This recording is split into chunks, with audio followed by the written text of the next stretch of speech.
Bonjour les Chlorins, bonjour à toute la classe.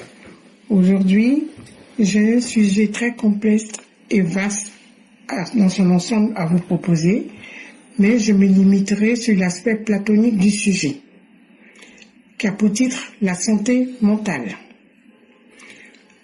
Aujourd'hui, je vous parle d'un sujet important dans notre société, et si l'on y prend garde, cela pourrait nous coûter cher. La santé mentale touche tout le monde. C'est notre santé globale. L'impact de notre état mental et physique influe sur notre vie dans la société. Par contre, si une personne souffre d'une santé mentale critique, donc fragile, cela peut impacter de manière négative sur la société. La santé mentale, selon l'OMS, est un état de bien-être qui permet à chacun de réaliser son potentiel, de faire face aux difficultés morales de la vie, de travailler avec succès et de manière productive, et être en mesure d'apporter une contribution à la communauté. Ce qui revient à dire que la santé mentale n'est pas que psychique. À tout instant de notre vie, notre santé mentale va dépendre des événements heureux ou malheureux. Nous n'avons pas assez de recul ni de certitude sur notre réaction en fonction des événements stressants, perturbants ou douloureux. Malheureusement, notre état de mal-être relève une souffrance psychique. Nous devions faire face à notre jeunesse, car cette jeunesse embellit bien des choses.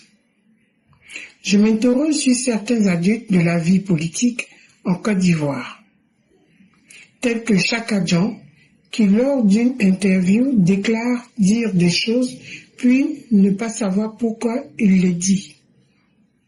Prenons le cas d'Ibé Cacao. Pour lui, no comment. Laurent Gbagbo, qui tient des propos diffamatoires, montrant son incapacité de faire mieux que notre bras d'or. Tous les opposants défaillants nous ont prouvé qu'ils avaient un état de santé mentale critique. Ils refusent de respecter nos constitutions et persistent dans le mensonge. Que diriez-vous de leur état de santé mentale? Ou ils sont simplement sans logique? J'exhorte tout le monde à prendre conscience de notre santé mentale, car elle reflète notre comportement dans la société. Donc, prenons-en bien soin. Merci. Texte écrit par Mère Nefertiti. Vive les EPV.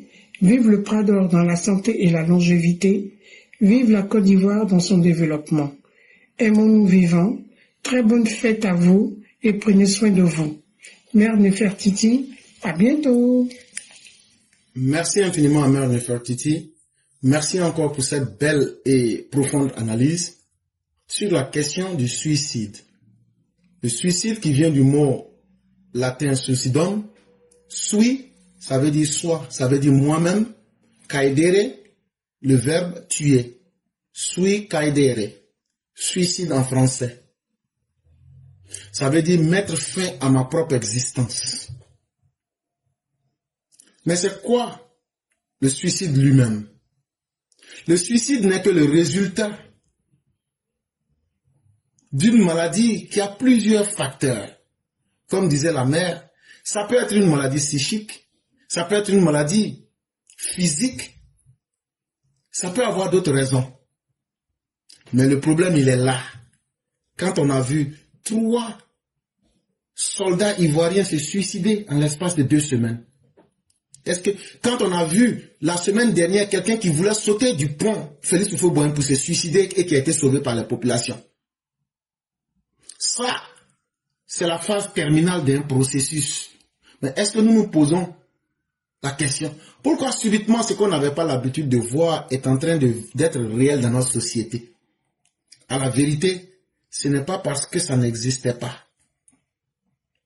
Aujourd'hui, la désorganisation de nos cellules familiales provoque des maladies psychiques dans les couples dans les familles, désorganise les sentiments des enfants. Nous sommes agressés par des phénomènes honteux comme les woubi ou bien les lélés. Et quand ta petite fille a eu accès à des choses qu'elle a vues et qu'elle a expérimentées et qu'elle vient découvrir qu'elle n'est plus digne d'elle-même et qu'elle n'est plus digne d'être une femme, qu'est-ce qu'elle fait? Elle peut se suicider. Quand toi, l'homme, c'est sur ta femme que tu montres que toi tu es un homme, en l'humiliant, en la chosifiant, tu finis par lui faire perdre confiance. Et elle finit par dire, est-ce que ça vaut la peine? Quelqu'un que j'avais réellement aimé, quelqu'un avec qui je voulais lui donner des enfants, pour que nous soyons fiers de regarder le résultat de notre vie. Est-ce qu'aujourd'hui je peux m'arrêter? Est-ce que je me sens encore une femme? Un matin, elle prend la petite boîte de pilules et ça, c'est fini. Moi, l'homme, je me lève chaque jour, je me fais humilier par mes patrons, mais j'arrive à déposer du pain sur la table. Mais quand j'arrive à la maison, toi la femme, tu n'as jamais été satisfaite de ce que je fais. Plus je donne, plus tu es en train de demander et plus tu es en train de m'humilier. Est-ce que ça vaut encore la peine de te battre pour quelqu'un qui n'est pas reconnaissant? Ça, on pourrait parler des maladies psychiques liées au couple, aux sentiments et à la famille.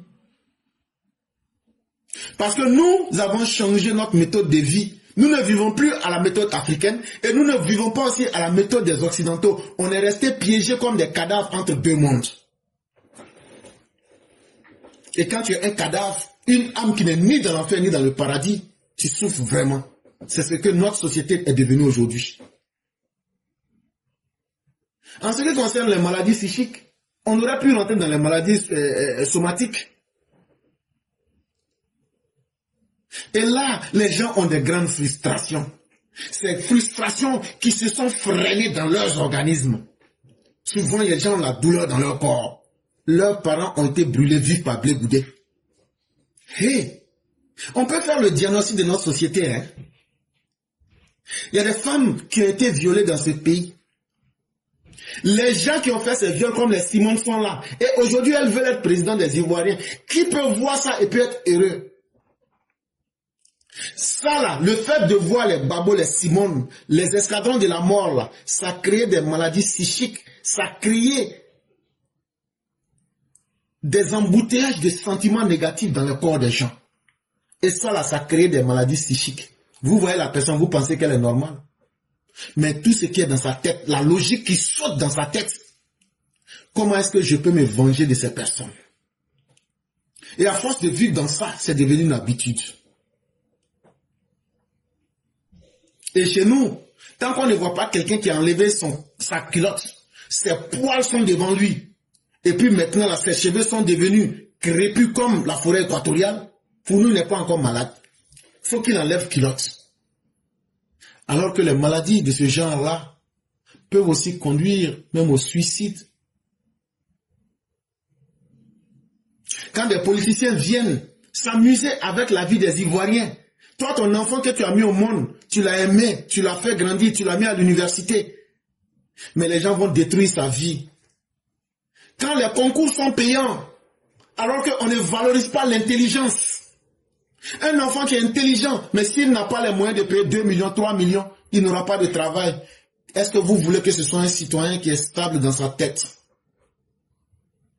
La corruption aussi est une maladie. Et c'est une maladie psychique. Si on parle des troubles de comportement, la corruption en fait partie. Parce que la corruption, c'est comme du viol. C'est comme si vous prenez une femme, vous la faites coucher et vous la pénétrez contre sa volonté. Je n'ai pas d'argent, mais vous me posez d'envoyer cet argent. Et vous voulez que je sois un citoyen normal, qui ne rende pas mon coup. Vous m'avez violé, j'ai payé ce travail. Et vous voulez que je sois un citoyen qui pense à Dieu, mais vous vous trompez. Je deviens malade, un psychopathe. Je n'aurai plus pitié de quelqu'un. Donc nous avons créé à la chaîne des psychopathes, des gens qui font le mal par plaisir parce qu'on a fait, d'abord on leur a fait du mal pour qu'ils aient une position. Mais soyons prêts, hein? Soyons prêts. On n'aura pas des gens qui vont enlever leurs culottes. On n'aura pas des gens qui vont se déshabiller en public. Mais on aura formé des psychopathes. Des gens qui, lorsqu'ils font du mal aux autres, c'est dans cela qu'ils ressentent leur plaisir. Parce qu'ils se disent, pourquoi j'ai payé ce concours? Pourquoi j'ai payé pour être médecin? Et aujourd'hui, on veut que moi, je fasse le serment d'Hippocrate. Mais je vais devenir le docteur Ousmane Chérif. Je vais devenir le docteur Mengele, le docteur de la mort. Je vais applaudir la mort. Voilà la société que nous sommes en train de créer aujourd'hui. Quand ce sont des dirigeants défaillants qu'on applaudit pour célébrer la médiocrité, quel est le résultat de la médiocrité si ce n'est que la mort de la société? Donc quand je parle du suicide, je ne parle pas simplement de l'individu, mais je parle de la mort même collective. Je parle de la mort morale et mentale de notre société. Quand des sœurs en crise se retrouvent à l'église, soit dit-on au nom du Christ, alors que c'est une sœur en crise. Quand les églises aujourd'hui sont devenues des centres de fétichisme, quand les mosquées aujourd'hui sont transformées en usines de tromperie, où on demande de l'argent au nom d'Allah. On prend de l'argent, mais lorsqu'on dit, le même pauvre qui a donné l'argent pendant 10 ans, quand ce même pauvre dit aujourd'hui, ma femme est malade, au nom d'Allah, donnez-moi 10 000 pour que je soigne ma femme, on dit non, Dieu ne donne pas de l'argent. Mais Dieu sait prendre de l'argent. Quelle escroquerie morale. Il y a combien de mosquées que vous n'avez jamais voulu terminer parce que vous aviez transformé les quêtes du vendredi en source d'enrichissement illicite? Et vous pensez que les gens ne sont pas intelligents? Vous pensez que les gens ne tirent pas les expériences de vos méfaits?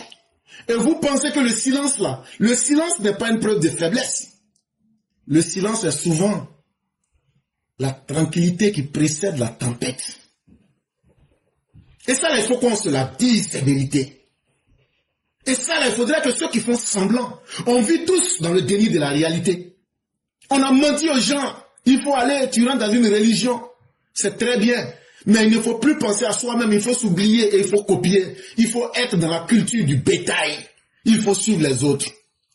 Alors que simplement, chaque esprit, autant nous naissons individuellement, autant nous mourions individuellement, autant nous devrons chercher à faire notre chemin individuellement. Chers parents, tout ce qu'on vit aujourd'hui là, ce sont les conséquences de nos propres actions. Et c'est pourquoi Dieu dans le Coran des musulmans disait, toute action mauvaise vient de l'homme lui-même. Mais est-ce que c'est pas lui Dieu qui crée le mal et le bien? Oui, c'est lui qui le crée. Mais tu as bien dit qu'il crée le mal et le bien. Mais ce n'est pas lui qui t'a demandé de faire un choix. Il t'a donné les deux choix. C'est le choix que tu fais là. Tu vas assumer les conséquences. Tu as fait le choix du mal. Tu te condamnes au mal. Et ça s'appelle l'équilibre mental. Savoir faire la différence entre le bien et le mal. À tel enseigne même que le Coran même s'appelle le livre du discernement Al-Furqan. Mais il y a combien de musulmans aujourd'hui qui discernent? Dans le régime d'Alassane Ouattara, beaucoup sont musulmans, mais ils volent de l'argent pour aller à la Mecque. Ils volent de l'argent pour toi te faire partir à la Mecque et toi tu vas avec cet argent volé. Tu penses que tu pourras faire du blanchiment spirituel? Tu penses que tu pourras tromper Dieu? Quand on a vu l'église catholique de Côte d'Ivoire encourager et devenir les coursiers des hommes politiques jusqu'à ce que Guy Robert puisse être tué comme un poisson, signer des deals pour compromettre l'avenir des Ivoiriens. Quand on veut se regarder nous-mêmes, la vérité fait peur. Si nous ne changeons pas, c'est un suicide collectif parce que nous avons créé un problème de santé publique. Et nous ne faisons aucune surveillance épidémiologique des comportements suicidaires. Tant qu'on peut avancer, on avance. On s'en fout des conséquences. Hey, chacun est son propre Dieu. À la fin de la journée, là, même ton enfant que tu mets au monde, là, ce n'est pas à toi de décider du comportement et du destin que tu veux lui donner. Tu ne peux faire que ce que tu peux. Mais ce que tu ne peux pas faire, là, tu n'as pas obligation de le faire. Mon enfant, je t'ai mis au monde, j'ai fait ce que je pouvais. Mais ce que je ne peux pas faire, là, je ne le ferai pas pour toi. Assume-toi, sois un homme digne, sois quelqu'un qui pourra lever la tête. Ah, toi éclairé, tu es là, tu babas seulement. Si moi j'étais toi là, j'allais chercher poste, j'allais chercher à faire ça. J'allais chercher à devenir grand. Tout le monde n'est pas mu par les mêmes objectifs. Il y a des gens qui cherchent à consolider leur corps spirituel. Et ces personnes-là, vous ne les verrez pas. Ce n'est pas le succès qui les intéresse. Ce n'est pas la gloire matérielle qui les intéresse. Ça ne veut pas dire qu'elles n'ont pas d'ambition. Mais ça veut dire que ces personnes-là se sont mis au-dessus des 7 péchés. Les 7 péchés, c'est quoi? C'est l'orgueil. C'est l'avarice. C'est le déni de la réalité. C'est l'arrogance. C'est le mensonge. Et c'est surtout le désespoir. Il n'y a pas pire qu'un être humain qui tombe dans le désespoir. La drogue ne peut pas vous guérir. Sinon, les nations occidentales seraient guéries.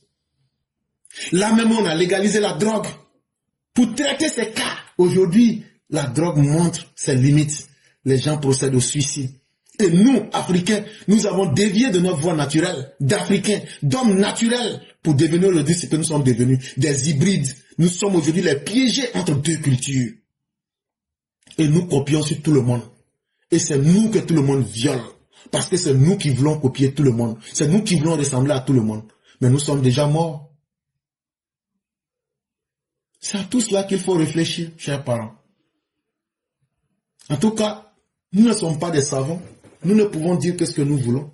Mais que chacun se confie à son Dieu, selon les capacités qu'il a, pour être sauvé. Parce qu'à la fin de la journée, chacun est maître de son propre destin. Et chacun sera aussi tenu pour responsable de ce qu'il aura posé comme action. Donc là, ce que tu dois faire là, il faut bien le faire, pour ne pas dire si je savais.